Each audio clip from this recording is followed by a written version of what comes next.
Hey, it's the Gundam Boy, and today we're gonna take a look at the new ODST Stealth Armor passive, because I'll have to say, it's kinda busted. So stealth diving is pretty niche, and you have to know the game's mechanics to really utilize it well, as the Arrowhead team didn't even intend for stealth to be in the game from what it sounds like. They talk like it was like, oh yeah, it was an accident, like me. So you need to understand that the enemies can hear you, and the enemies can see you. They can hear your footsteps, they can hear your gunfire, in some cases they can hear when you slip on a rock, they can definitely see your stratagems if you call it in too close. So it's not like your traditional stealth game. It's not like Ghost Recon where you can shoot the guy in the back of the head and his teammate will be like, must have been the wind. Stealth diving really does require a lot more attention. But after solo diving on a level 9, because I don't really care for the performance drop on 10, I realized that the ODST armor might actually perform better than our typical scout armor passive. So for the feet first passive, it makes the wearer 50% less noisy, which means you can do some pretty cheeky things when you're fighting enemies. And pairing that with weapons that can only be heard within 35 meters really does some things to your gameplay.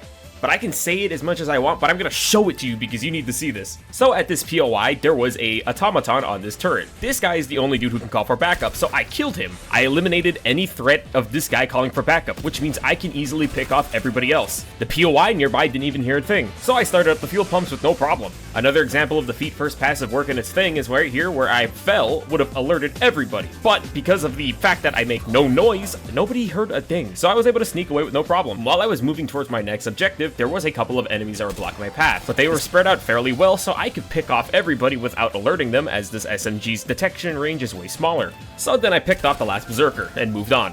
When I went to reactivate the power generator, there was a lot of enemies that I was worried about dealing with, but I realized there was no trooper to alert anybody, which meant I just had to pick off the biggest guy. I couldn't do it quietly because right there is a berserker on the objective. So in this situation, I realized, alright, well, kill the big dude and take down everybody else. So the fact that there is no troopers here means it will be an easy takedown.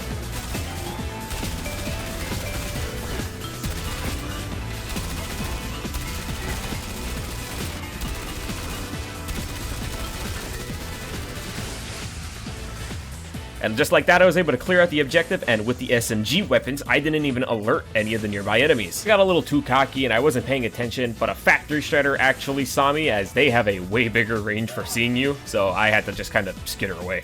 Despite there being bigger enemies at this POI, this is a perfect place to ambush, as there is literally no troopers to call for backup. But this ODST armor doesn't provide any visual stealth, so enemies, if they spot you, will alert them immediately. When I got to the last objective for launching the ICBM, I realized that there was too many enemy patrols coming in from a certain direction, specifically a base, so I decided to take it down. Even if there was just one automaton trooper that could have called for backup, the constant flow of patrols nearby just made it not worth the risk. So like any other normal person, I blew up their house. I went back to the objective, killed the biggest guy, and then took down everybody else. But the extra noise that I made at the other objective actually let them bot drop in a completely different area. But I was able to take over the objective with practically no problems. So I launched ICBM, and the only thing that really screwed me at this last part was that the loud whirling sounds of the missile got everybody's attention, and I kinda had to scramble. But evading them was as easy as dropping an Eagle smoke strike and running away. So I had a pretty uneventful extraction, except for the fact that this guy fucking cheated. But again, it was as easy as walking in a giant circle to the ship, and I got out. So I have to say, the A35 Recon, it's pretty effective at doing its sneaky job. But how does it compare to the Scout Armor passive? While the Scout Armor makes it harder for enemies to see you visually, it doesn't stop them from hearing you. All it takes is an accidental press of the sprint button, and the enemies are already on your case. And if you try to run away now, they'll still hear you stomping. And depending on the enemy, they will just launch you. To avoid your presence being detected, you typically have to move pretty slow with this armor set, or you'll have to drop down to a crouch or a crawl to evade their detection. But if the enemies are in an alert state where they are already stalking your general location, you can't really run away at this point. But it does let you get pretty close to the enemies in a comical way where they're just kind of like ignoring this full-grown man on the ground. Between visual detection and audio detection, I'll have to say, I think evading audio is a way better than visual, because most of the enemies here that you'll be trying to evade have a vision cone, whereas the hearing is more of a bubble, which means they can hear you within a set range no matter where you are. That's just how hearing works, but if it comes to visual detection, it's a lot easier to dodge. Hence why I'm able to sneak up directly behind this incendiary heavy dev, because he's a dick, and he's really stupid looking now that I think about it. Such a empty face. Whether you should use feet first or you should use the Scout Armor passive, I think is solely dependent on the enemy faction and the map you're going on. As the open areas like this, you might want to use something more like Scout Armor passive since it's a little bit more open terrain. But even then, there is still cover that you could arguably use with the ODST set. And even then, with the ODST armor set, if you pair it with a G3 smoke grenade, you practically become a ghost. While the audio detection's eliminated by the armor passive, the smoke grenade eliminates that visual, practically turning you into a ghost on the battlefield. No one can see you, no one can hear you. Now you can sneak around to a very deadly degree. And smoke grenades barely draw any aggression when you throw them in front of the enemies. Or in this case, when you throw them on top of the enemies. At like nothing? Not even a flinch. Another one.